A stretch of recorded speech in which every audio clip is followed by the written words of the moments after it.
নমস্কার, যতন খুলুঙ্কা। আমরা জানি যে আমাদের রাজ্যে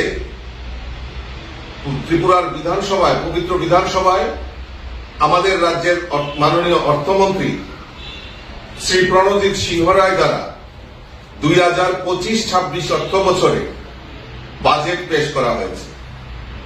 এই বাজেট 32,423 কোটি টাকার বাজেট সেখানে পেশ করা হয়েছে এবং এই বাজেট যদি আমরা দেখি তাহলে রাজ্যের গরিব, যুবশক্তি, কৃষক, মহিলা, আমাদের সরকারি কর্মচারী, সমাজের প্রত্যেকটা বর্গের জন্য কোনো না কোনো পরিকল্পনার মাধ্যমে এই রাজ্যের সার্বিক বিকাশের জন্য এই বাজেটে অর্থ বরাদ্দ রাখা হয়েছে।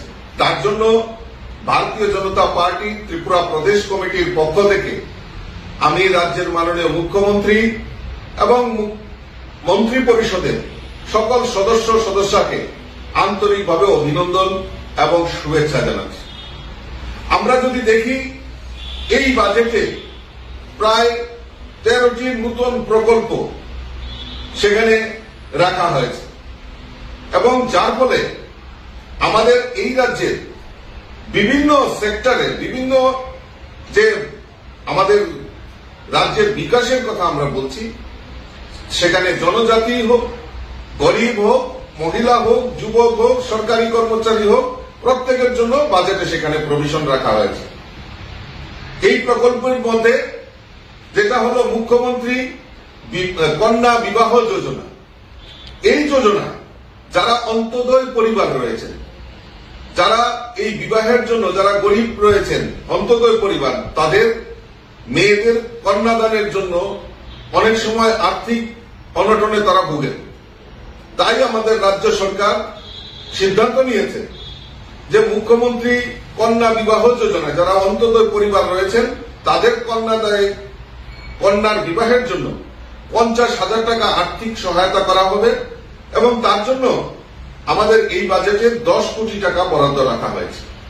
আজকে আমরা জানি অন্নদাতা কৃষক আমাদের অন্নদাতা, তাই এই কৃষকদের কথা চিন্তা ভাবনা করে মুখ্যমন্ত্রী শস্য শ্যামলা যোজনা চালু করেছেন, সেখানে বাজেটে প্রভিশন রেখেছেন এবং কৃষি ক্ষেত্রে আধুনিক প্রযুক্তি প্রচারের জন্য প্রায় 5 কোটি টাকা সেখানে বরাদ্দ রেখেছেন।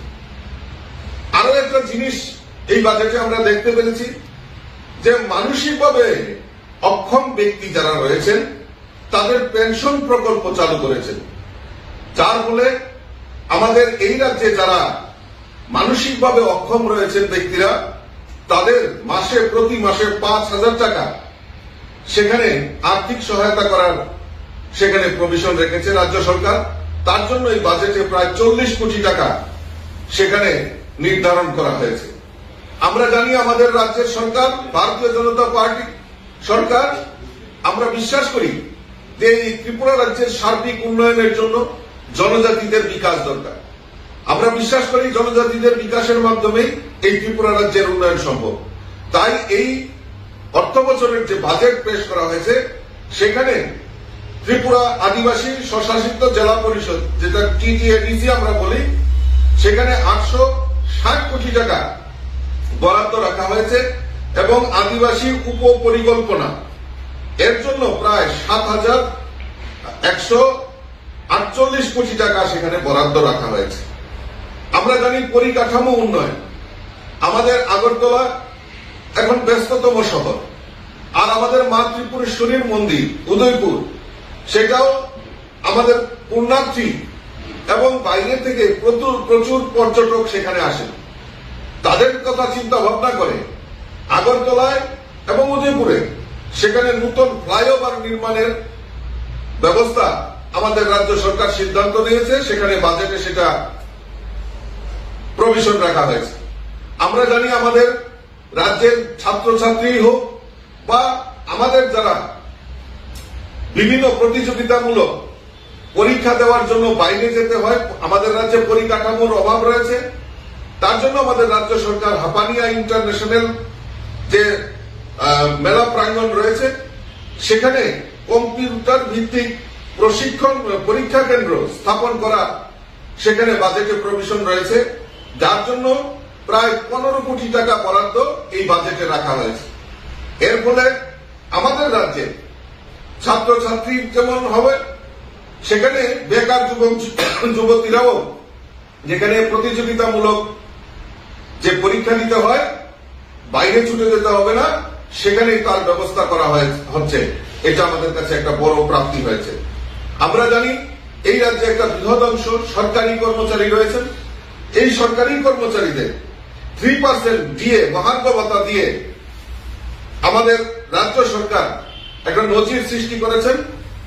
আমরা জানি যে বাম আমলে 2017-18-তে যে আমাদের যে বাজেট যদি আমরা দেখি কমিউনিস্টের শাসনে, সেখানে বাজেটের প্রভিশন ছিল মাত্র 15,965 কোটি টাকা।